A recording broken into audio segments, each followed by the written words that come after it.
New Year, 1929. The hedonism of the 20s gives way to the Great Depression. The advent of talkies heralds the golden age of Hollywood and gives way to cinema. Film companies fiercely compete for market and influence. The strong devour the weak. You purchase a bankrupt studio to build a new business on its ruins. Ladies and gentlemen, this is the demo for Hollywood Animal. May actually end up being one of my favorite games if they can deliver on what they have already laid a really awesome foundation for. Let's set up our new film studio, shall we? My name is Charlie, and if you're new to this channel, my initial background as a career before I started doing YouTube was in film and video production. I've worked on union jobs, non-union jobs. I had an internship in Hollywood. I've shot in films kind of all over the place with a lot of different crews, commercial video projects and such. And I even have my own feature-length documentary film that was showing on PBS at one point. So this game, is what I'm saying, is right up my alley. It is like... It's exactly what I'm looking for a niche to fill a hole in my life. Later on, when we do the full playthrough of this, I absolutely will be using you patrons and YouTube members and stuff. I will be using you guys. If you want to be in the game, we can definitely do that. For this demo, I'm not going to bother with that. But there's enough content in this demo to at least last us quite a few videos. So expect more, because I'm not done after this one, okay? Movies are not only made by actors and directors. Your film studio also employs people who quietly keep the machine running behind the scenes. What are their names? That's what this is. Now, we also inherit our first film when we took over the studio, okay? There was footage from an unfinished movie. Filming was completed, but it was never edited. We'll need to complete the picture. So what is the movie? We can choose. All right, we have a action adventure movie set in the Wild West called Limp and Luke. We got Blind Love, your modern American town rom-com. Footloose kind of shows what it looks like with the dancing and everything. And then we have Messenger of Death, a detective thriller. Oh, baby. We can choose either one we want. Now, when I select this, I'm going to choose Messenger of Death. That just seems like something I'm going to look at here. When we choose this, I'm going to read off the story because it's going to tell us kind of how this film goes. If you want to skip that part and get right to the nitty-gritty of everything, you can see the timestamps down below. You can use those. However, going through this story does kind of give you a little bit of an insight in how stories are crafted within the game, because that actually plays a role, and you have a lot of control in this game. It gives you a lot of agency to make these movies. So enjoy the story if you like. Otherwise, I'll see you on the timestamp. So Messenger of Death, the event that starts out, it's a prison break. One gloomy morning, 7 Quentin bounty prisoners stunned the guards, snuck into a warehouse, and escaped the prison hidden in a truck. Most of the fugitives were serving for theft and assault, but one of them was a true menace. Oh yeah. The antagonist. He's a serial killer.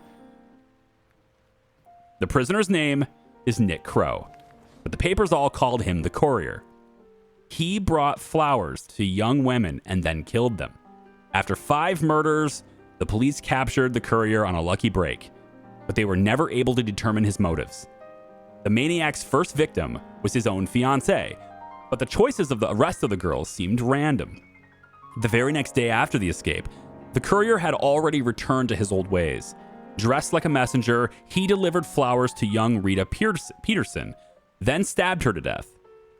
Bill Zaman, Rita's fiance, returned from work that evening to find his beloved dead upon the floor, as his own desperate screams echoed through the neighborhood.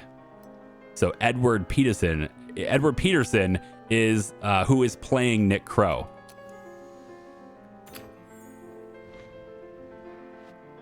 The protagonist. Enter our detective hero. Bill had little faith in the local police, so he hired a private investigator, Harry Burroughs. Harry was a young man, but he had sharp wits and a keen mind, enough to solve dozens of difficult cases and even earn him the reputation of a genius. Rita and I had just gotten engaged, Bill said, helplessly, as Harry examined the crime scene. The police had already taken away the body, The bouquet of roses still remained on the living room floor. Compliments of the courier. This is played by Joe Duvall. Remember that name. It's going to be a little bit important here in a second. Supporting characters. We got the sidekick, the protagonist's faithful companion, confident right-hand man, maybe just a little funny, right? It'll give us a little comic relief, if sometimes, if you will. Harry looked around the house and talked to the neighbors, but he couldn't catch a lead. He decided to contact Kathy Watts, a journalist who'd covered the Courier murders in detail. Kathy came right away, carrying a hefty file. She got right to the point. After the previous murders, I talked to Crow's friends and learned about a cheap old shack he'd acquired long ago. It's past the city limits heading north. I told the police about the place when they arrested Crow 2 years ago, but they just brushed me off. They figured the case was already closed. This is played by Bessie Patterson. Themes and events. Search for a killer. All right. Harry and Kathy hit the road. And the reason I point this out is because like these types of things are how you create stories. Okay. I went through 4 years of film school. Narrative development is not all that simple. There are nuances to it, but this game is going to really simplify it for you. It was broken down, but obviously unsuitable to live in. But our heroes then saw a man in front of a house, locking the door. As Harry's car approached, the stranger took off running towards the woods. Harry drew his gun and leapt from the car, but the man was already gone. We scared him off. Let's have a look inside. With that, Harry kicked the door down. The shack was practically empty. A carved wooden box drew Harry and Katie's attention, and inside were 6 diamond rings. Trophies.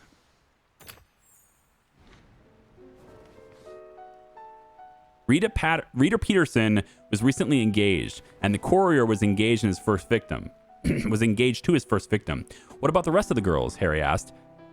Kathy flipped through the documents in her folder. Interesting. All of the victims were soon getting married. Harry and Kathy trawled recent newspapers looking for engagement announcements. 2 couples surfaced. Rita and Bill. A tragedy already familiar to us. And also a certain Sandy Wick and her fiancé Tom. Harry and Katie visited Sandy, who was happy to speak of yesterday's strange visitor. Yes, some messenger came by with a bouquet of roses. No card, no notes, just a bouquet. I decided it must be some kind of mistake, and I didn't take the flowers. The messenger just apologized and left. Harry immediately had a plan. He and Kathy hired a photographer and posed as an engaged couple.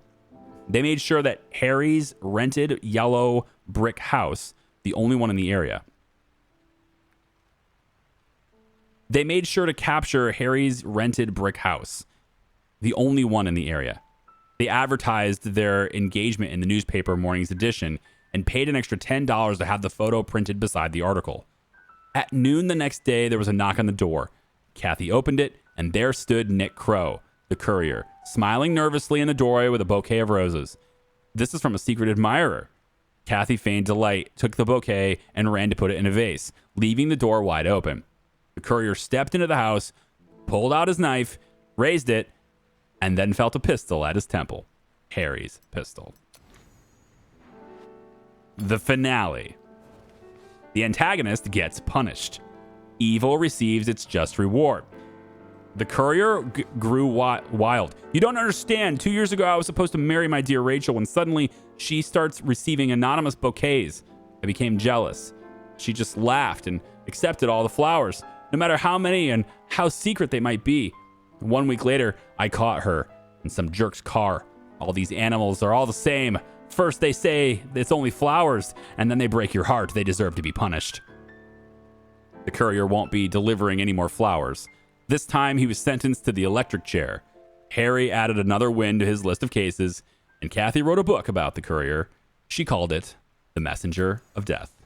So that's how the movie develops. Now, there's a rating system with scripts, within pre-production, after production happens, through post-production. All of this stuff is going to affect these ratings, and there are 2 different ratings that go with it. First is the commercial appeal. The higher it is, the easier the film will succeed with a general audience. And then the second one has to do with the more sophisticated audience, okay? The artistic appeal, the critics, that kind of stuff. Those two things, sometimes they align, a lot of times they don't. So you have both ratings here.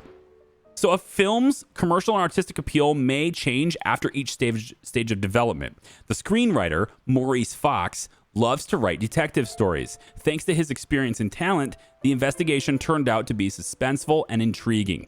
The story's elements came together to form a coherent whole. So he likes detective stories, so he's going to be naturally talented at those types of things. And then you have all of the different tags that go into the story that develop into this score for the screenplay. So some other things happened too. After pre-production, the film's rating rose even higher. Casting famous actors is the surest way to boost commercial and artistic appeal. But other factors also influence the ratings, including quality scenery and modern equipment. Notice also that Joe Duvall is dead now. After the production phase, the film's commercial appeal declined. The lead actor became seriously ill. He couldn't fight and looked too thin. However, the film's artistic appeal grew. Joe Duvall tried to make up for his lack of physique with the subtlety of his acting. Unfortunately, the actor passed away after finishing work on the film. So, the actual amount of time that it took to make the film was 82 days. We had scheduled for 60 days on filming. There's a little bit of a delay there. That's going to also affect its commercial appeal. And you had a variety of different other things that either raised it or lowered it, but Joe Duvall passed away. Overall, the budget for this film was $431,000.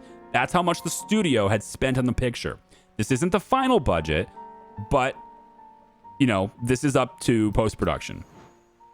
This is how the creators of Messenger of Death imagined their potential audience. When you start shooting your own pictures, we'll need to identify our own audiences. Messenger of Death is a subtle psychological thriller with a dark atmosphere and an engaging dialogue. The film's audience are mostly adult men and women, people who enjoy a serious tone and an intricate plot. All right, timestamp people, and everyone else who's been following along, welcome to the gameplay section for Hollywood Animal. It is impossible for this demo, to skip the tutorial. So there's gonna be a lot of elements like this popping up all the time. We're gonna go and zip through them as fast as I can, and I'll try to explain them at my own pace here. So we need to send the footage to post-production to complete the film. We've just saw what the film is like, and we inherit this film, but it's not done yet. We have to edit it. So we're gonna pick an editor. This is of course in the 1920s, so we don't have nonlinear editing, so this is actually a cutting room. We got Emma Barry and Oliver Grant that can handle this. Every staff member that we have is going to have a ranking that they have, a level. In this case, it's 3.7. There's a 4-star rating here and a 3-star rating from Oliver Grant. They also have a loyalty score, which sort of dictates their willingness to work and do what they've been told to do, as well as their happiness. And this also helps and dictates sort of their level of concentration and how, are they distracted, that kind of thing. So happiness and loyalty are good to have up as high as we can for these things. We're gonna give this to Emma Barry because it's a big script and it's a big film, and it's also got it's also got a lead actor, if you weren't following along, that has passed away before the film was released. So we can capitalize on that a little bit, and let's make sure that we get the best people on the job for this.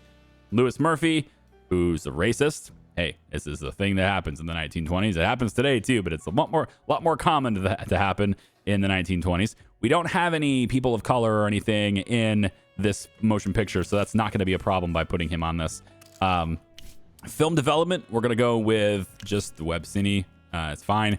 We can go ahead and do the Hollywood Concert Hall for our music production, and we have sound recordings. Now, in all of these situations, we have other ones that we can unlock in the future too. Each of these have a quality rating as well as a duration and price. And typically, the higher the quality is, the longer it will take and the higher the cost. So I'm going to give the best people I can this film. And we're going to start that post-production process. Okay, it's going to tell us that we have to hire a whole bunch of department heads right now. So we can't do anything without hiring those department heads. First, we're going to cover HR. So let's go ahead and hit the headquarters, and we're going to try to find the Chief Human Resources Officer. And we've got some decent choices here, different levels of seniority as well as different costs associated with them per year. I like him. I think Johnny Cooper is fine. 3 years of seniority there. It's fine. Each department also has upgrades that we can do as well, which the game is going to force us to walk through. Again, I can't skip the tutorial, but we're going to try to go as fast as we can with it. Let's go to the head of the department for maintenance. I'm going to choose the cheapest guy here because I don't think it matters that much right now. So Aaron Hughes, you're hired. And there we go. And then we're also going to go over to the department for distribution. This is a pretty important department. We're going to find somebody that's got decent skills. And somehow the level 3 guy is the cheapest by a long shot. Yeah, 351. Hiring you. There you go. Welcome in Gene Arnold. You cheapskate. He's just really passionate. He just really wants to work here, man. He'll take anything. All right, head of post-production, also pretty important. However, don't want someone who's got a really low sense of loyalty right now. And Scott Foley seems like my guy here, especially at 504 for 5 years. He doesn't give us any immediate bonuses, but he can earn those bonuses, and he's already really happy and stuff. So let's get him in here. Okay, cool. Post-production has begun. Here we can see how far along the project is and how quickly it is progressing. Indeed. We'll cover the UI stuff right now, too. Okay, so now it wants me to build a script department. So we're going to come down to the building menu that just popped up, and we're going to choose script department. So let's go ahead and do that. This is where screenwriters turn ideas into screenplays. As we get to the construction here, you're going to see a circle around this building. This is indicative of where the immediate building-specific upgrades can be built. So we need to make sure there's enough room around the facility to do that. If you get too close to other facilities, it will disable you from being able to click it. So I'm just going to go right about here with it. And we're going to choose McBrien and Sons. You can choose 2 different types of developers here. Some of these will kind of give you a half-quality, half-conditioned building, but it costs a lot less and it takes less days to do it. Others will give you a full-conditioned building. I don't exactly know what this will do to our film's quality, but I got a feeling that, you know, people will perform worse in a lower quality building. So for some of these buildings that are directly related to the creative process, I'm going to go full on it. So script building counts as one of those. Script department counts as that building. All right, so message pops up. It's Johnny Payne, our chief financial officer.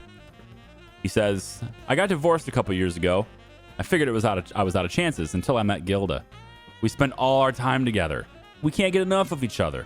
It's always like that at the beginning, but we've been together for a year now. We're like a drug to each other.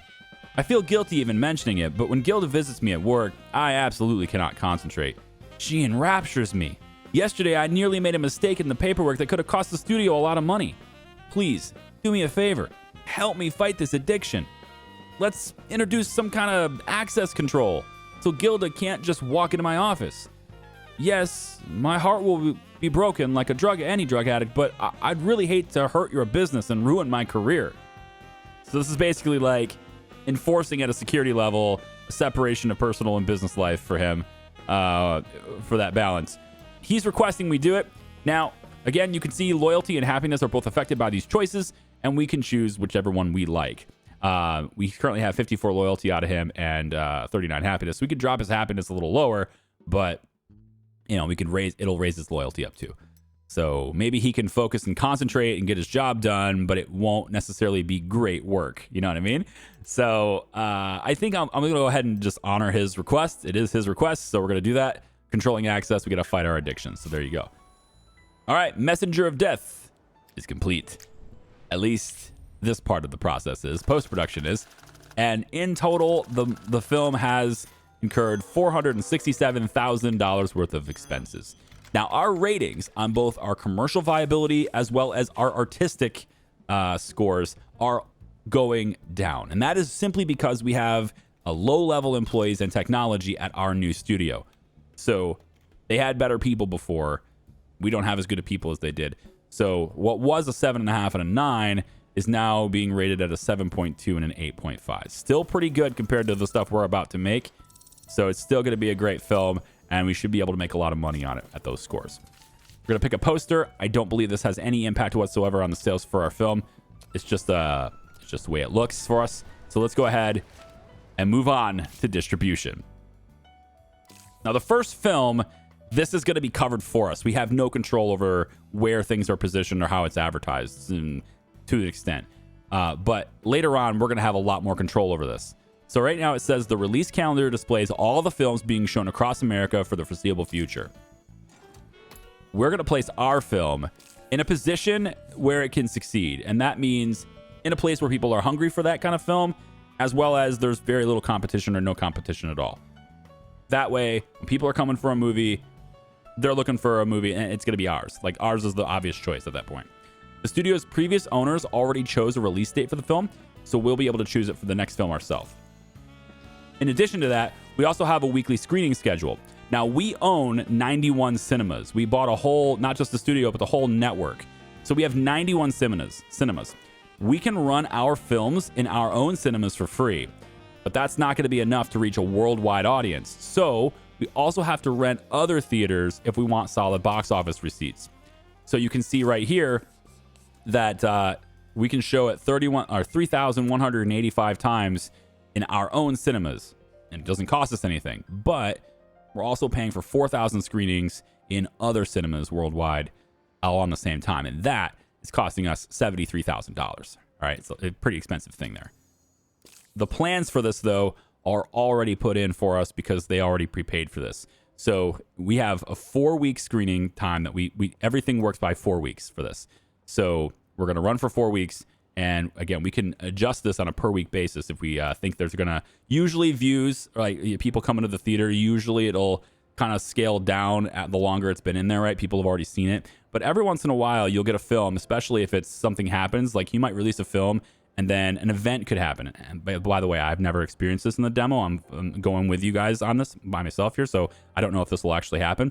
But it has been in the real world, has been the case where a film will release, it's largely a flop, and then some kind of real world event will happen, whether it regards a location or something political, or maybe something happens to a specific actor or something that causes people to pay attention in a different way. And now all of a sudden the film goes way up, even though it's been out for 2 weeks. Now more people are watching it. That might happen in the game too. So you can keep that in mind as well if you want to. So they start printing film tomorrow and it'll be ready for distribution in 5 weeks. We can choose our own printing companies and stuff too, but that's already been picked for us. Again, you have no agency over the first one, with the exception of who are you targeting for your advertising. So typically a film begins promotions a few weeks before the premiere so that the advertising has time to gain momentum. And the studio's previous owners already arranged the advertising campaign, but in the future we get to decide this ourselves. We also bought credits for this. So at the moment we have 3 films remaining as credits. We just inherited that from previous costs. So our first 2 films that we release on our own are going to be paid for advertising, but after that we have to cover it, and it's expensive. So our film is being promoted by an advertising agency already. We just need to tell them what group we want to target. Now, if you skipped ahead and didn't follow the story, this part you're probably going to be like, I don't know, but we can already get a couple of clues from this. Right now we see Messenger of Death, and we can see that it's detective and it's a thriller.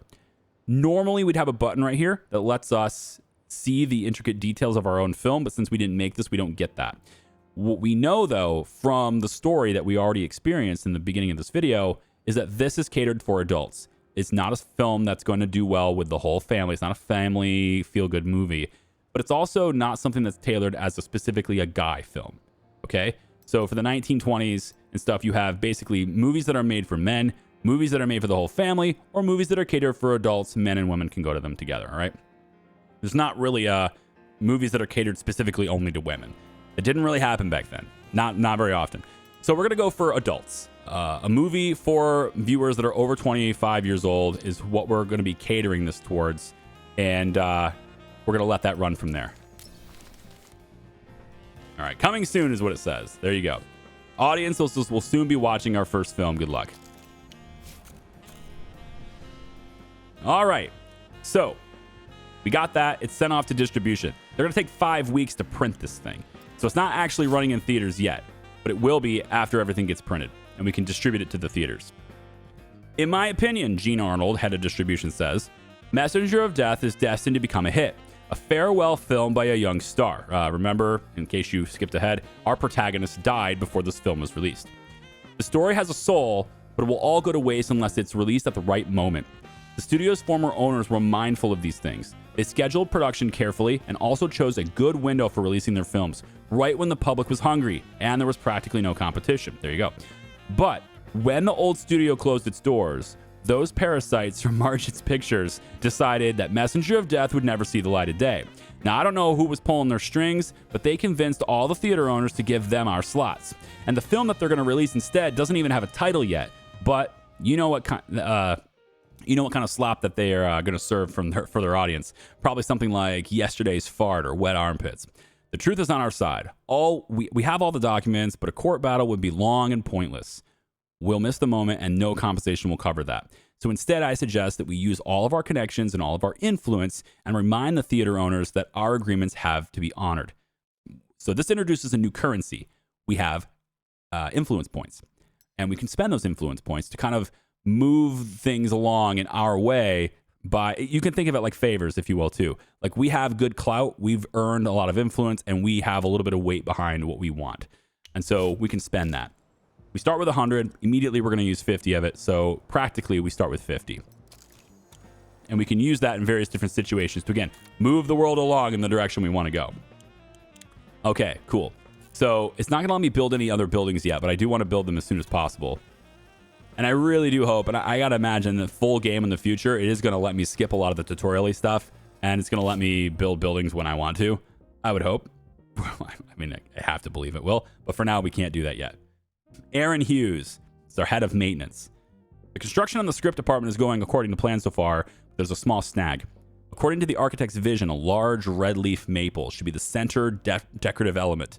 The contractors found a suitable tree in a reserve on the border between Ontario and Minnesota and already agreed on a price and transportation, but the inspector who issues the permit is playing coy. He says he can't say how long the paperwork will take. Could be a week, could be a month or two. Yeah, you know as well as I do, sometimes you need to grease the gears. $200 cash and the tree will be on the road to California tonight. So this again introduces another currency. Kinda, it's the same currency, but it's in a different way. We have the bank balance for the studio. This is cash. Sometimes you can spend cash to help move things along a little bit more too, in a discreet and sometimes less than legal capacity. Okay. So we're starting with $6,300 in cash that we can use as an instrument to move things along in our ways as well. All right, so the script department is going to finish. There you go. We need to hire a head of department here. It's a pretty important department. I kind of want somebody who's decent at it. We'll take Edwin Pierce. He's level 2. He already has a little bit of a bonus down here on the upgrades. So we're going to save a little bit of money. We're going to be able to put 10% in to make it faster. You'll see what these two numbers mean in a second. Let's go ahead and choose him. All right, so we need to choose our favorite genres. Now, I personally have favorites in every genre pretty much. I've seen an awful lot of movies in my time, and especially through studying and stuff. I've studied narrative development, going through 4 years of film school and everything. I saw a lot of movies and different styles and stuff. But we're going to want to choose something that our writers are going to specialize in. So the types of movies we need to make. Now, I know from playing around with this already that we're going to start with some male actors and 2 female actresses. And we want to make sure we can use everybody because while hiring new people is going to get expensive, and while we do want really high quality talent, we need to make sure that our writing is up to snuff for the types of people we have. So I'm going to at least choose the romance genre because in this time period, women, prominent roles for women often involved romance stories in some capacity. It's just the way it was. So we're going to have romance in here too. What goes well with romance? Well, comedy goes well with romance. It also goes well with a lot of other things too. So we're going to hit comedy as well. I also like action adventure as a good combo as well. Detective thrillers are great. You can even get some good drama detective historical as well. Like a lot of different genres can go well together. There's a lot of different combos and the game lets you play how you want and go through the types of films that you want to make too. For this though, I want to make sure that we're rock solid on a lot of different things. So I'm going to choose action. We're going to have comedy, action, and romance as our 3 that we're going to start with. Here's our screenwriters. We have Bernard Lawson, Felix Hill, Walter Weston. Again, later on when we do the full playthrough for things, I'm definitely going to use patrons, members. You guys are going to be in the game if you want to be. So make sure you're subscribed and make sure you're in our Discord server as well so that you can react to that when I call out because I'm going to be reaching out to you guys through Discord. All right. So here's our script department. All right. We're going to work on a new script. First thing we got to do is go through our ideas tab. Now, we probably won't use this as often as we use the synopsis tab later on, but because the synopsis tab is where things are really nice and really great. But initially, we just need to come up with some ideas that our writers have. And in this case, they've got 3 ideas that they've already have on the table. There's an action movie about a cop in a modern American city. There's a thriller about a cowboy in a modern American city. That sounds interesting. Maybe a bit avant-garde. And then we have a daring adventurer that's going on an adventure in the Wild West. And those seem pretty interesting too. I like that. So I'm going to start with the action movie with a cop in a modern American city because we likely have a writer that's good with action already, since that's the 3 genres that I chose. So Felix is our action guy. He has one of his favorite genres. He's also a bit of a gambler, unfortunately. So that'll happen. We also have a racist writer named Bernard Lawson. Great. And we have someone who's lazy. Walter West is lazy. So that's going to be great too. Our lazy romance writer. We're going to have some really shitty rom-coms. Okay. So, really shitty rom-coms with only white people is basically what we're going to have here. Felix, let's give you this film. You seem like a good fit for it. I think maybe we'll hold off on the other ones. We could possibly give one of our writers a chance at this, but I'd rather hire a different writer that's good with those things before I do that. We have a list of finished scripts, which obviously we have none. And then there's the synopses, which are things that we create ourselves too, which we're going to get into in just a second. We also need to continue developing our film studio. Every department has its own tech tree. So this is the script department's tech tree. And there's a lot of stuff we can do here, but the tutorial is going to railroad us directly to the story workshop, which is a good place to go. It's a very cheap. It builds really quickly, and it really helps us with the game. Now, because our director, our department head here, has a 10% bump for this, it's going to allow us to grease the wheels here a little bit and put $10,000 to get a 10% overall speed up on the construction of this building. If he had 10 in the influence, we'd also be able to apply influence if we have it. So in this case, we can speed it up by 10%. That's going to make it a 45-day build. And we're going to go ahead and do that. So this is how department heads can help you in progressing. Okay, now we want to pause it because we actually have a lot of upgrades to do. Again, every department has their own upgrades. So we're going to head over to the headquarters really quick, and we're going to go through these now. So the HR department has our ethnic composition, allowing us to control that element, or we have services. We're going to go down to services. It's 97 days to build it, and it's going to allow us to offer services. Think catering, for example, is one of many things. We're going to be able to do that as well. Also, we probably should go down to our CFO, and we can go use the tabs at the bottom too. So the PR department, this is a demo, right? So a lot of the stuff is locked. So we're not going to be able to do it, but we can get influence from theaters. So any theaters we own will earn us influence points. It's going to take a long time for that to happen, but we can get that going with our PR department. Our finance department is just opening up loans.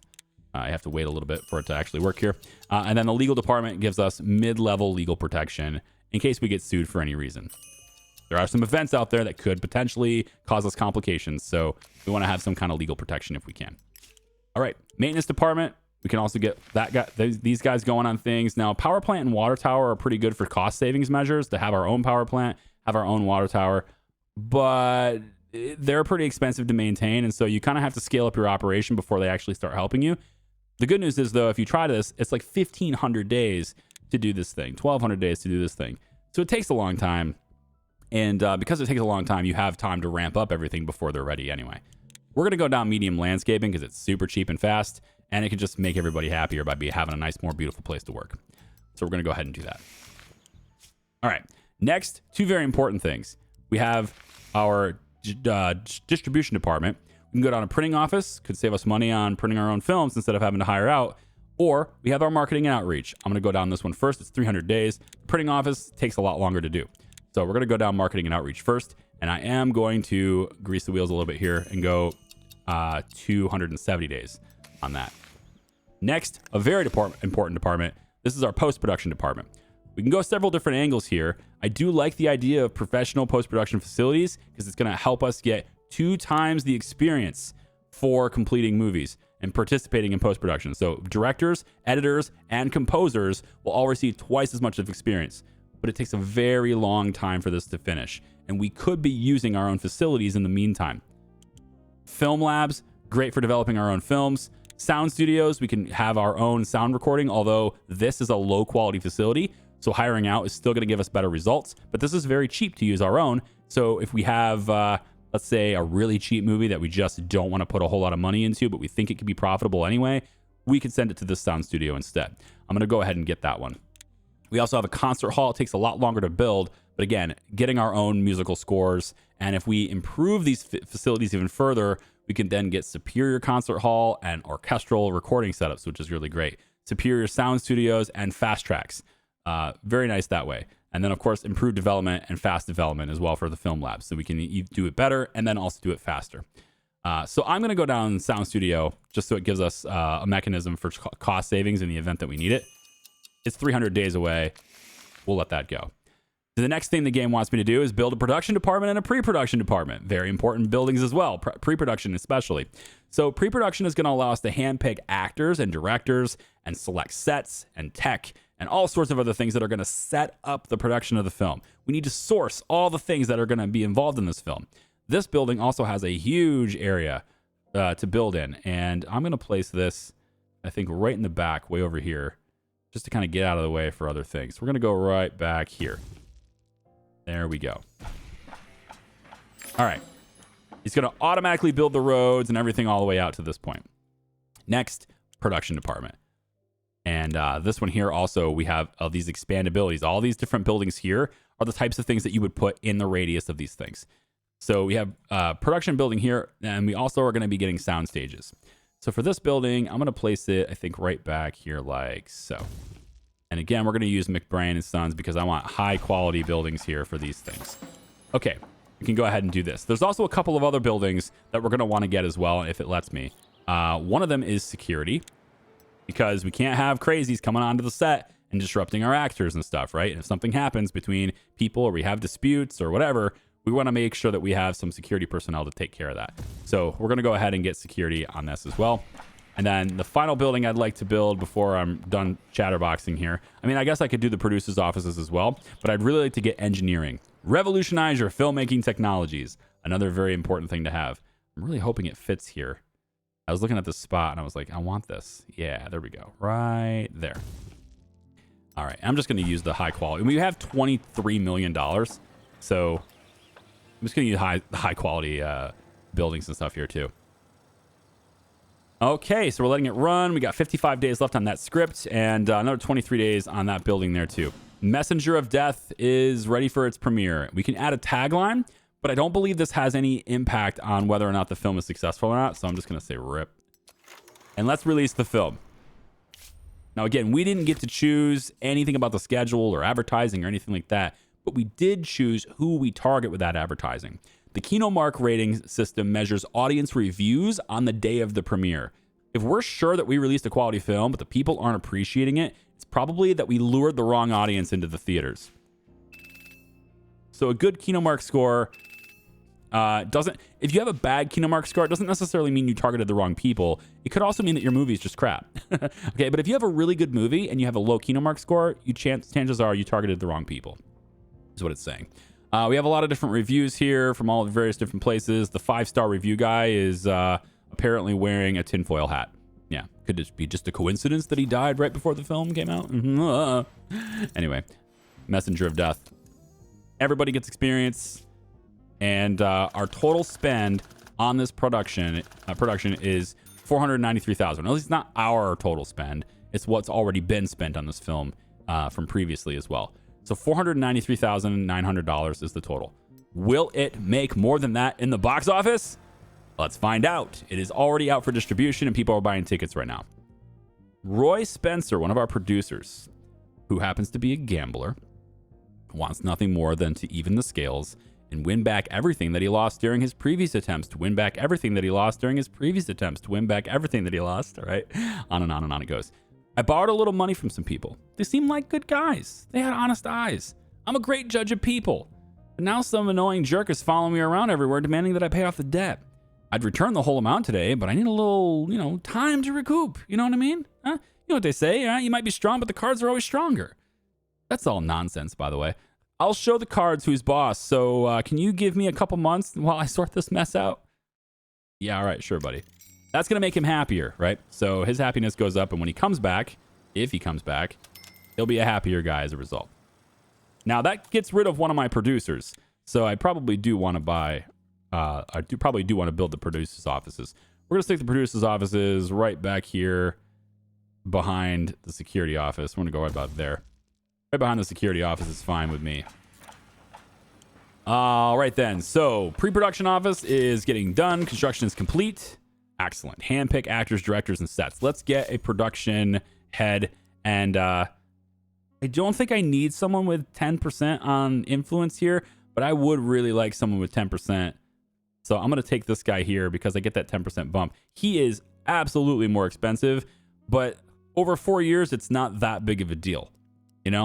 It's a pretty small amount of money for a department that's very important. Now, here are the actors that were left over at the change of ownership. There are 2 female actors, Jane Fisher and Sarah Frid, and there are also 4 male actors. We have Russell Simmons, as well as Gabriel Witkowski, Peter Harris, and David Gutman. Again, later on, you patrons and stuff, we can absolutely get you guys in. We will see your names a lot because you're the actors behind our films. So it'll definitely happen. Directors, also, after the change of ownership, here's Anthony Campbell and Lewis Matthews. We also want to go into the tech tree here. Now, I highly recommend everyone playing this game to grab the casting office first. It is super important that you have the right people for the job, and being able to cast more and get more directors, get more actors and actresses, especially when it comes to having a really good script or a really good film and not having the right people available and having to postpone it. That can cost you. Definitely want to get the casting office first. It's only 70 days, and I'm actually thinking I want it faster. It's only saving me 7 days. Maybe it's not worth the 10K for 7 days, but I definitely recommend getting this first. After that, you're kind of free to do whichever direction you want. You can get more extras potentially here. You can get more experience for your directors and cinematographers, which is a really good pick too. Or we can go down props and decorations, which allows us to have, better props and decorations, which make our films better. Scouting office is a huge bump for you because you can get better locations, and better locations are a huge help. The casting office, definitely first. You want to get this as soon as possible so that you can have more actors and actresses assigned to different roles, because studios survive on diversification. You don't want your entire studio and the budget for your month or your year or 2 years to be relying on only a couple of films. You want to be able to make a wide variety of pictures. Some will flop, some will do really well. And in order to do that, you need a lot of people. Lydia Globe, the legendary Lydia Globe, is back in the saddle. Nearly. Yeah, honey, I know you expected me to start the film right away, but getting used to talking is taking longer than I expected. You've got to understand, a bird that's used to flying in the clouds can't just dive down to the bottom of the ocean without a little preparation first. I'm doing speech exercises with masters of the stage, stretching out my vocal cords, drinking egg cocktails. Getting that velvety voice in the morning, you can already notice the differences. That's right, honey. So please, I'm begging you. Really begging you. Give me 3 more months to get ready for my first talking role. You'll see, your patience will pay off. Fine. You can have 3 more months. I don't really need the actress right away, so you can have 3 more months. It's fine. Okay, so we have our Drinking from My Skull. That's the name of this film, apparently. Excuse me? Our cop protagonist action movie has a little bit of romance involved in there too, looks like. Okay. Drinking from My Skull. What the hell are you doing? Anyway, production office is done now, and we need to choose a department head for that as well. Definitely a good idea to have somebody with some skills there. I know he's not very loyal and not very happy, but he's got what I need, so I'm going to grab it. Okay, pause this really quick. We're going to go down and do a couple of things here. For the production department, I like the idea of having a line production office for the scheduling elements of it. At least that's what you guys are doing for this, right? Yeah, giving a control of the film schedule. However, level 2 sound stages seem pretty good too. Being able to open up an even better sound stage is pretty attractive to me. I like that idea. Both of these things are 300 days, though, and I could be using the benefits of this while I get this, and vice versa, I suppose. But why don't we... I don't know. Let's go soundstage, yeah? Let's go soundstage. We'll get it in 270 days. I don't know if the control over the schedule is a really big deal when you have so few films working at once, but once you get a lot of films, we're definitely going to want line production. Okay, now we want to build a level 1 soundstage. So we're going to come over here. We're going to build these. And actually going to build more than one. We're going to build several because we're going to have more than one movie going on at once. And each movie is using a soundstage while it's in production. So let's go... we can actually put it all the way in the corner if I want to, I guess. Although that might interfere with this building at some point. We'll just pull it back from the road. It's fine. So we'll go here. Obviously, we want this to be 100% quality, and I am going to build at least 2 of them, maybe even 3 of them. But these cannot be upgraded later, so they're going to stay level 1. It isn't until we upgrade, we get the level 2 upgrade that gets us this building here, and this has a bigger footprint. I mean, sound stages in general, when you make them better, the bigger ones are, going to be better ones, better equipped, right? They're going to have a bigger footprint. Jane Fisher, one of our actresses, she is conceited, emphasizes even her most insignificant accomplishments, and demands more respect than she merits. She says, I hear Lydia Globe is coming back out of retirement. Or what I actually heard was that she never retired at all. She just went off to work on her voice so she can steal even more roles from us. It's too much to hope for that the greedy bitch did finally retire. There's got to be an ounce of justice in this business. All right, we'll take it into consideration. We're not going to give her roles that we would otherwise give you, okay? Relax. Anyway, script department story workshop is now complete, which is going to be a huge help. We are going to go down developing new story elements first, because that's going to be a huge help as well. We're also then going to head over to having 6 story elements and then hopefully 7, depending on how long that takes. I would also like to get rolling edits. For those unfamiliar, this essentially is going to allow our director and stuff on the set to make changes to, or at least in this case, it says the screenwriter can correct problems in the script during the filming process. So while it's in production, if there's any conflicts with the script, we're going to be able to make amendments to that script on the fly. You would think that would be a pretty easy thing to do, but that's an upgrade that this game has and wants you to do. So that's what we're going to do it. We're gonna go this way first, though. So I want to develop new story elements first. Now we need to build that story workshop. So, well, hang on. The first 4 weeks were successful. The film is still making a lot more money at the box office than we're paying in rental fees. So we'll make a lot more money if we extend the original agreement. Okay, so here's the breakdown of how our movie did. We have week 1, 2, 3, and 4. Everything works on a 4-week basis when we're distributing things. So our revenue is here, substantially higher than the cost of renting. It also says how many screenings we've purchased, okay? We have 99% of our attendance, so we're ranked number 1 for how it compares to other films in the time slot. And then we're starting to get 87, 76, and 66% of our attendance expectations. So everything is sort of dropping down. Basically, we have this many screenings. Was the theater full? Yeah, 99% of the seats were full. Now 87%, 76%, 66%, etc. But we're still making a lot more money than our costs. So if we believe that trend will continue, we can extend this distribution, effectively repeating this for another 4 weeks, which is exactly what we're going to do. That costs us money because we have to pay for the 4 weeks, but now we have the ability to sell more tickets. And so that's what we're going to rock and roll with. All right, we have a security office. And we are going to go with the cheapest possible person. It's Milton Matthews. There you go. Okay. For the security office, we're going to go ahead and get some upgrades. Now, security office comes with a couple of different things, all right? For the demo anyway. We have bodyguard, which is what we're going to go down and get because it's the only one that's mostly useful for me and what I want to do. However, operations center exists as well. And this is for things that are, let's say, less than morally righteous, maybe less than legal, okay?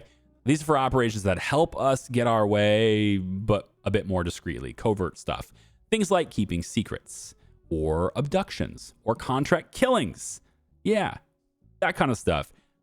I know it might seem weird to those outside looking in that this would be in a film production game, but in the 1920s and 30s especially, and throughout really filmmaking history, a lot of dirty deeds have been done in the background to achieve goals. And this game does not hide behind that fact. It acknowledges that they exist. And so we have the option to go down Operations Center and do those types of things as well.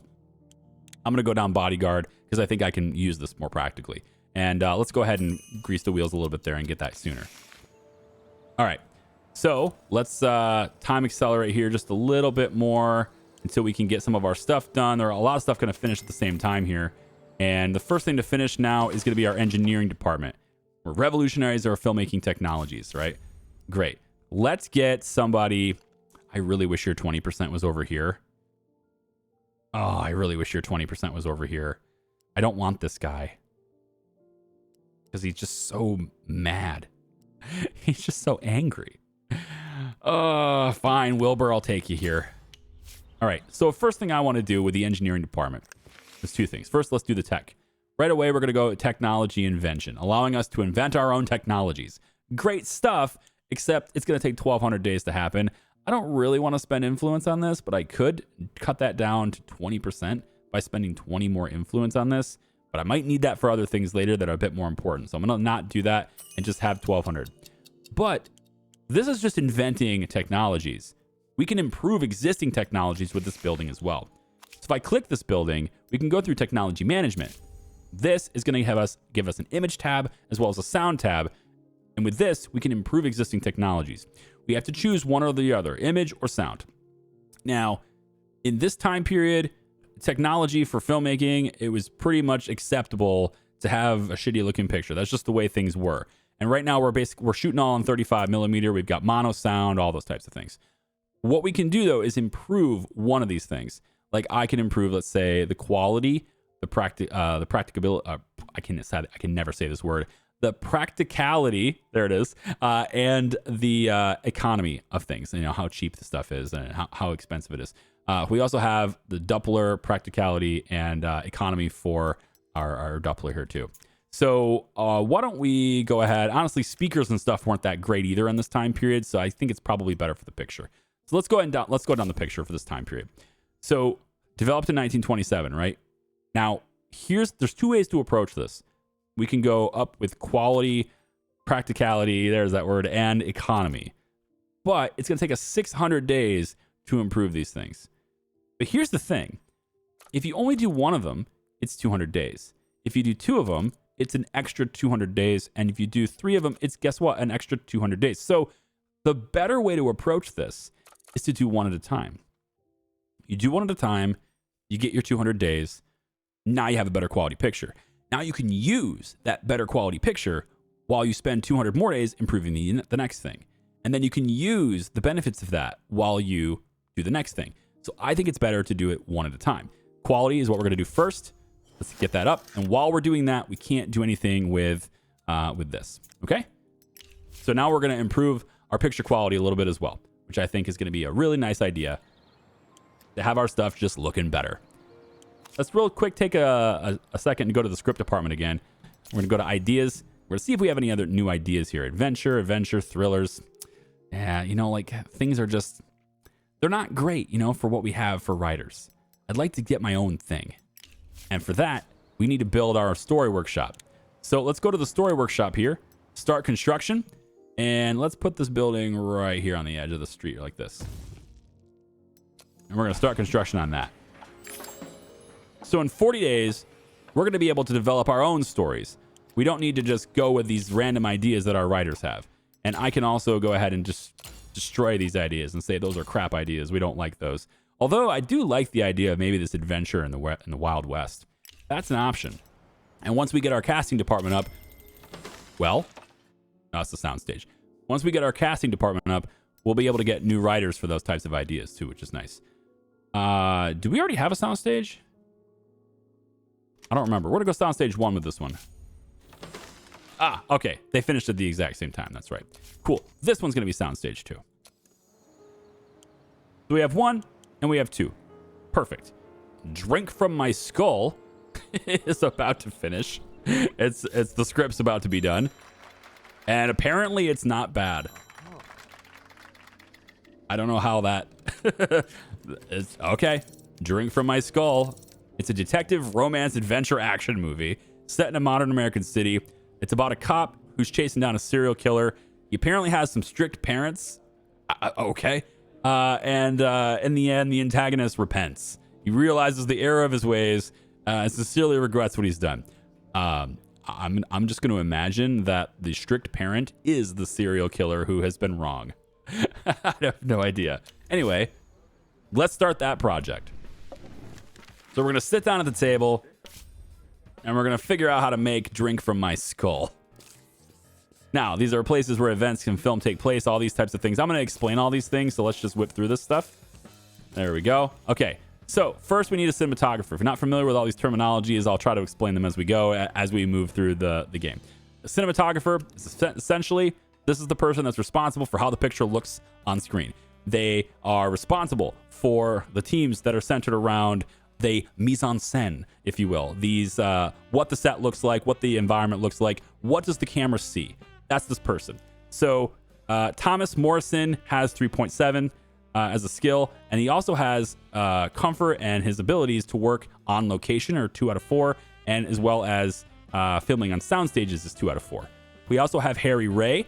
He's a little 2.1. He's not quite as good here, but he's also a bit more comfortable working in the sound stages. All right, so I think for this one, he's also a drug addict. Thomas is a drug addict, and Harry is simply calm. Interesting. You know what? We're going to put the drug addict on this one. The way this is, Drink from My Skull, that sounds like a drug addict thing to have. We're going to choose a soundstage. We have 2 of them available, so we'll do that. And now we choose locations. The yellow locations are our primary locations. The bulk of our movie takes place in these locations, but there are some other extra locations that we're going to dip into. They're a little less important. It doesn't matter if they're the highest quality, but if we're going to invest in a higher quality location, we should do so with the yellow before we do so with the others. In this case, we really have crap locations anyway, so it's not really going to matter. The movie's not going to do well. Probably not, especially since this idea is kind of garbage anyway. So I expect our ratings to be bad with this movie. Let's go ahead and have city streets. We'll go on location for that. That seems fine. So we choose the lowest location, the lowest quality, because that's all we can afford right now. It's all we can do. It's going to take 26 days, and it's going to take $10,000 in preparation. Here's a breakdown of how this stuff works. It also, cost also is influenced by the genre as well. So if it's an action movie, well, that might cost us a bit more than if it's just sort of like a people talking to each other drama, that kind of scene. So it depends on the scenes and stuff too. City interiors, we can handle that inside our soundstage.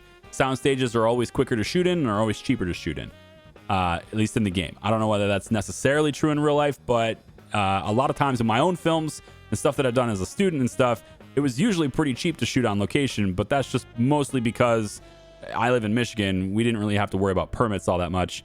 And, well, it's always better in the film industry and really creative ventures as a whole. We always adopted the motto that it's always better to ask for forgiveness than for permission. And so I've been kicked out of a couple of different locations for filming where I wasn't supposed to during my time. But it was okay because we got the footage anyway. We left, but we had the shot. And that's what mattered, if we got the shot. All right, so airport, you can do that on location too. That's fine. Movie theater, station, hotel, we'll just take care of those on the soundstage. No problem. Okay, so there's all of our stuff. Total filming time is the sum of all those filming days added together, as well as the weekends that are considered between them too. So we have 88 days to shoot this movie. It's going to add $31,000 to our cost for a total of 117 days until we're ready to go. All right. So I like all this as much as I can like it. Let's hit continue. Filming technology, we only have one. And sound technology, we only have one. Nice old mono sound. And we can choose how many extras we want to give to this. It could help. It's an action movie. It's got some adventure. There's city. There's different locations and stuff. It could be helpful to have a more vibrant background and everything. So let's have some extras there, and then also we can give it more crew. If we think that the film has some promise, we can give it maybe some more crew to help it along, make things easier to do. I'm not going to invest in that right now, so we'll go ahead and hit next. Now we get into the people that are going to make it happen. Our producer, we've only got one right now. His name is Vincent Rooks. We're going to go ahead and take that. And we've got 2 directors available. Anthony Campbell. Now, we only have one producer because the other guy just took 2 months, remember? So we only got one producer right now. Anthony Campbell, again, he's got all the different perks. Now, we don't know what genres they like and are good at yet. We don't have enough experience with them yet, as well as their themes and events and stuff that they can bring to the table. We don't know exactly what their tropes are yet. So we're going to have to improve their skill over years, and then we'll figure that out. Lewis Matthews, also, he's a perfectionist. This guy here is disciplined. Okay, let's let the perfectionist handle this film. I'm going to put the disciplined guy on the next movie, but I'm going to let this perfectionist, who's probably going to lead to all sorts of stress on set, we're probably going to let him handle this one. So, who's our main character? Who's our protagonist? Here's our actors, and our actors have various different genres that they do well and excel in recently anyway, the things that they've worked in recently. This is not necessarily what they're good at. It's what they've done recently, which usually is an indication, especially if they have repeat things. Like this guy has been in comedy and then comedy, or I'm sorry, that's a drama. That's a frown face. Yeah, we turn that upside down. Here's a comedy. There's another comedy there, right? If they've been in the same thing many times, chances are that's what they're good at. And we also have their recent roles as well. You want to put people in things that they're familiar with. You want to put people in situations where they could succeed and have succeeded in the past. So, who's played a cop before? Well, Gabriel Rutkowski's played a cop before. He's done so in dramas, action movies, detective movies, comedies, drama. We have 2 of those genres. Gabriel Rutkowski, that seems like a pretty good fit. However, the supporting character is supposed to be a strict parent, and this guy's 67 years old. He's probably not. That's probably not how we want to do that. Let me see. What do we get here for? Yeah, we don't really have we have sidekick. He's been the sidekick before. Clumsy O's rival. It may not be the best fit for him. Let's see the ages and stuff here on these guys. How about Russell Simmons? Have you been this before? Serial killer, angry boss, working man. Okay, detective, romance, thriller. I mean, you're kind of all over the place. He's been in romance movies, but he's also having trouble with his heightened sex drive under control. Okay, well, that makes sense. He's been, yeah, he's also a racist. Cool. We also have a misogynist. That's David Gutman. So we wouldn't want to put him in any movies that have, women in it. So I think what we're going to do here for this, just to try to keep this a little more cohesive here, because I want Peter Harris. He's hot-tempered and leader and everything, but he might work better in an environment with women. I want to. This movie doesn't have any women, right? So let's take and have sidekick, cowboy. Yeah, I don't know if we're really going to get the right combination of people for this film, to be honest. He's just the best cop for this. So I guess we're going to have a young guy play the strict parent, which makes no sense. It doesn't make any sense, but we're going to do it. Gabriel's going to be here. We're going to take... oh, sorry. The strict parent is a woman. So the script has this being a female role. Okay, that changes things a little bit. So Sarah Frid is 41 years old, which, again, she can't really be all that good of a parent to a 67-year-old man. But you know what? It's fine. We'll dress her up in makeup. It'll be fine. And then the serial killer antagonist for this, we have somebody who's been working with thrillers in the past, and we have somebody who's been a serial killer in the past. So he's got experience in this role. He could be a good fit. We do have this whole heightened sex drive thing going on, but maybe it'll be okay. Maybe. We'll see. It's only one woman. It's not like this. He's obviously a racist, but we don't have any people of other races in this movie anyway. Okay, so let's continue. Everything being as is, all we need to now do is put our stamp of approval on it. So we'll stamp this, start the project, and it goes off into pre-production to plan it all out. And yeah, distribution office is here for Messenger of Death. It's coming in, and it was even more profitable. However, as you can see, attendance is dwindling. We're only filling 23% of the seats now. And as it's decreasing by 10% every time, if we start getting in lower than that, chances are we're going to start taking a loss probably around week 10 or 11 or so. Probably going to start taking a loss. So I think at this point, we've made our money. I like the way it is. Let's end distribution and send it to the archive and be done with it so that we don't give up any profits by taking a loss in the last few weeks. All right, we got Fred Lawson here. He's our chief legal officer.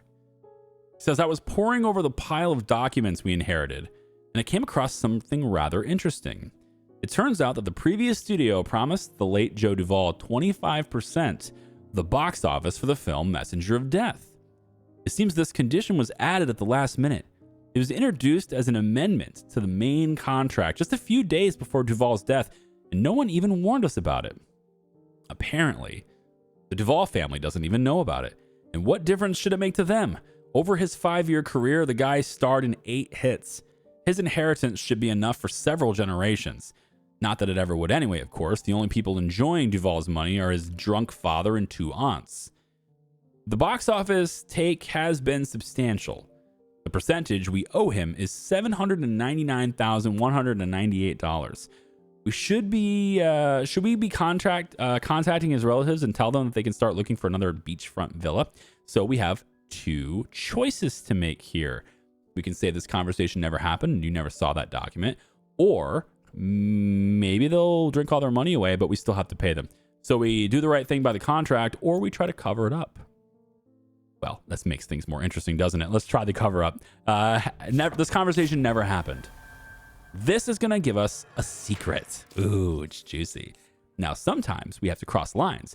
Could be a matter of legality, could be morality, but secrecy and discretion are key. The more terrible the secret, the greater the consequences if the truth should come out. So we pocketed Joe Duvall's earnings from his final film. We have 70 days until the risk of being discovered on this decreases. But one thing we can do is we can add security people to this to help mitigate the risks a little bit more and to help drive down this risk a bit more. So we should add security people to this. We need to build a security department in order to do that. Now, the security department, hi, can you get out of the way?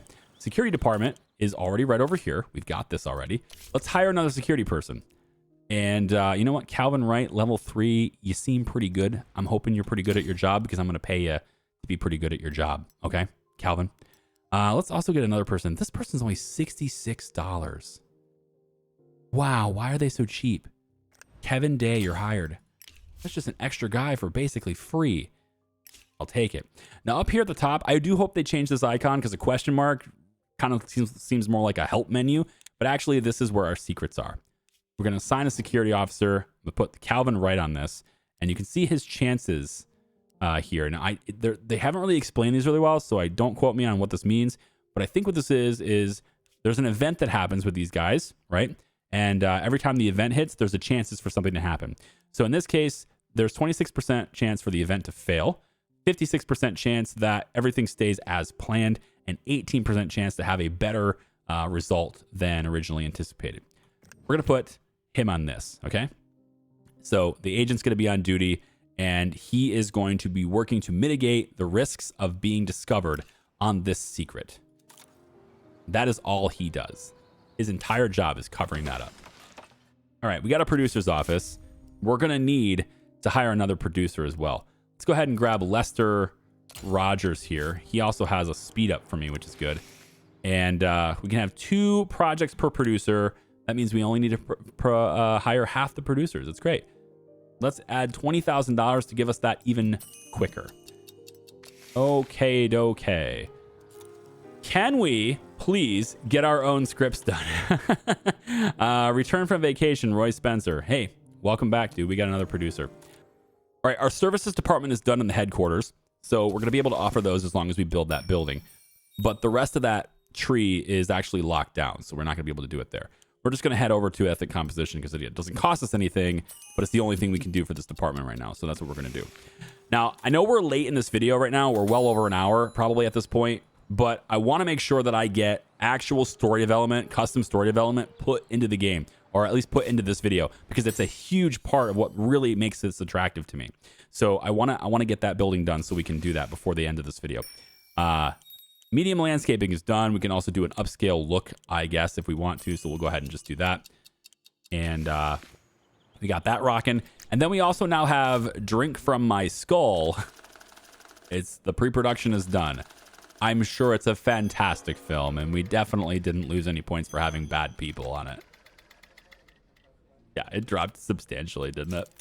That's just what happens, man. We got rookies doing this. Everybody decreased the performance of this thing. But hey, whatever. We'll start production. And we can do so with security officer right here on the set. There you go. Okay, then. So this building's going to finish, I think. At some point, it's going to finish. The casting office is now done, too. We're going to be looking at that in the next video, because that's a pretty important thing. I do want to see, though, how long does it take? 500 days for that. I think it's probably better to go for props then. I would love the scouting office as well. That'd be huge. But I think props and decorations department, where we can create medium quality decorations, is probably where we want to go for this. Yeah. Oh, God. Scouting office, though. I like the scouting office more, unfortunately. I might even put some influence in here to get it 100 days sooner. Yeah, I think I will. That's tough. Yeah, let's do it. Let's put both of these in there so we can get it 100 days sooner. I'm going to go with the scouting office as my next upgrade here. But in the next video, we'll be getting some casting stuff done too. So, story workshop is done. Let's open this up. And I want to show you, I know we're getting late here, but hopefully the timestamps help people make it a little bit more tolerable if you wanted to. Story workshop, we're going to create new. We can name this anything we want. Okay? I'm going to call this one, let's call this one The Winner. All right? Real generic title. Now, we can choose, we have to choose at least one genre, of course, but we can choose multiple genres and the mixture that those genres go in. Obviously, there are some genres that work better together than others. Romance thriller is not exactly the best fit for each other, but rom-com works well. Detective thriller is great. You could do some like drama historical, adventure historical, detective historical. Historical can work for a lot of things too. I personally like action adventure as well. I think that's a really good one too. And for a film like The Winner, it might be nice, honestly, to get something going with like... maybe there's like a singing contest or something. It could be a romantic comedy that works as like a singing contest. That'd be interesting. I think we can actually run with that. Romantic comedy. So we'll start our first film that we're going to do as a custom thing. It'll be a rom-com. And we're going to want to make this mostly comedy, but there's definitely a little bit of romance in there. So let's go, let's say 70-30 on this, right? For our setting, we could choose a fantasy kingdom. Think like, you know, knights, witches, and wizards, things like that. A modern American city or a modern American small town. You have the tropical island, and then you also have the Wild West. Ooh, now with the tropical island being here, I have another idea. You know what? I think there's a better idea we could do for our first film. Maybe we could still do this one, but there's definitely another there's another script idea I think would be better here.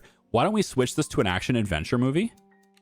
And let's have this be, let's say 60, let's do 60-40 on the action and adventure.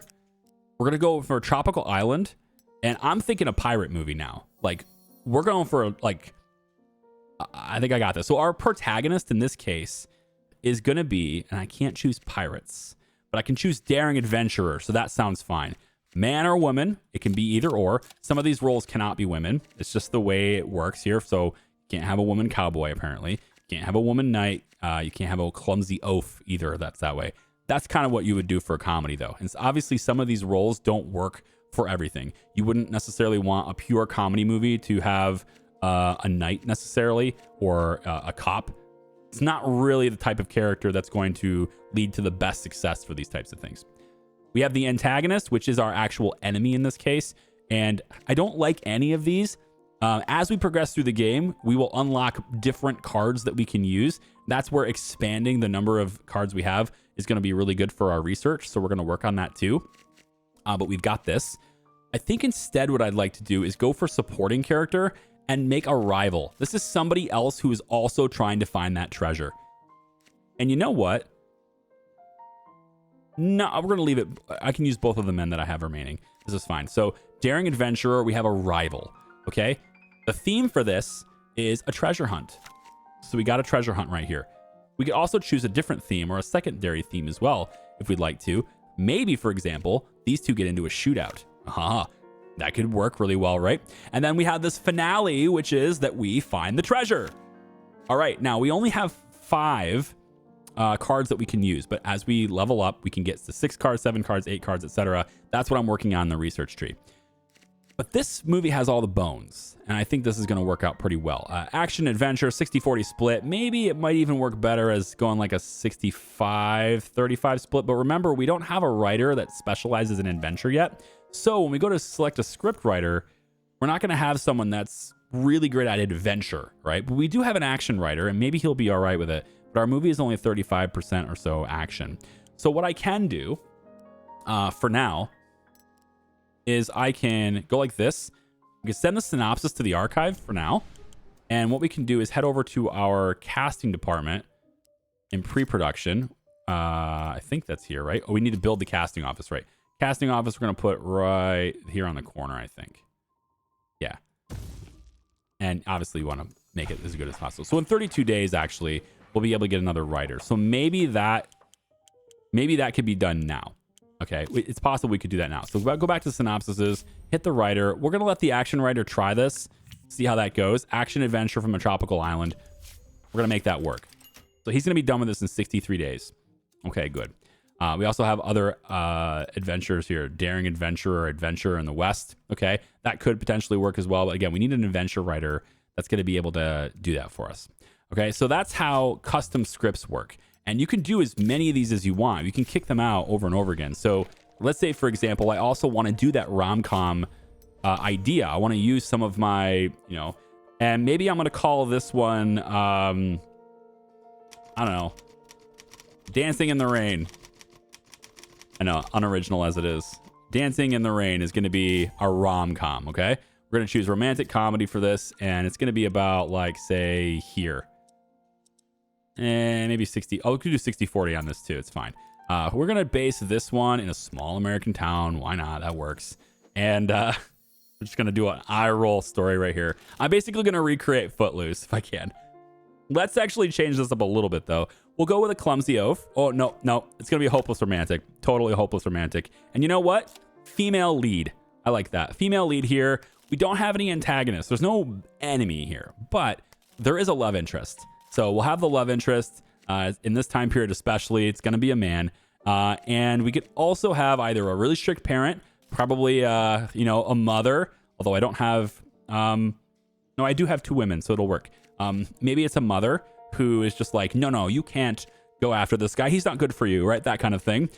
We also maybe could use a sidekick, but remember, we're limited on how many people we have at the moment until we get that casting office up. So we want to do this differently. Themes and events right here, although it will take a long time to write this, so it could work. We're going to go with just the strict parent for now, though. Themes and events, let's say we want to win the beloved. Yeah, someone is hoping that an impressive feat will conquer their love's heart. I don't know if that's quite accurate to what I'm looking for. Love triangle could be good. If we do love triangle, we could swap out the strict parent for a rival instead. This is another woman that's trying to steal the guy's heart, right? So now we have a love triangle. That could be interesting, especially with the whole comedy element of it. And then for the finale, we could say the sweethearts stay together. There you go. So they overcome their disagreements or their diversity and live happily ever after, okay? So that's something that we could do with this movie too. Let's assign a screenwriter to this. We obviously want the romance guy or the comedy guy. It doesn't really matter which one we do, but this guy's lazy and it's mostly a comedy movie. So let's let Bernard take this. Okie dokie. So we have two scripts that we're going to write that are of our own making instead of just those ideas. Fun times, right? Come on back for the next one and we'll see how well those movies do. Okay? Bye-bye.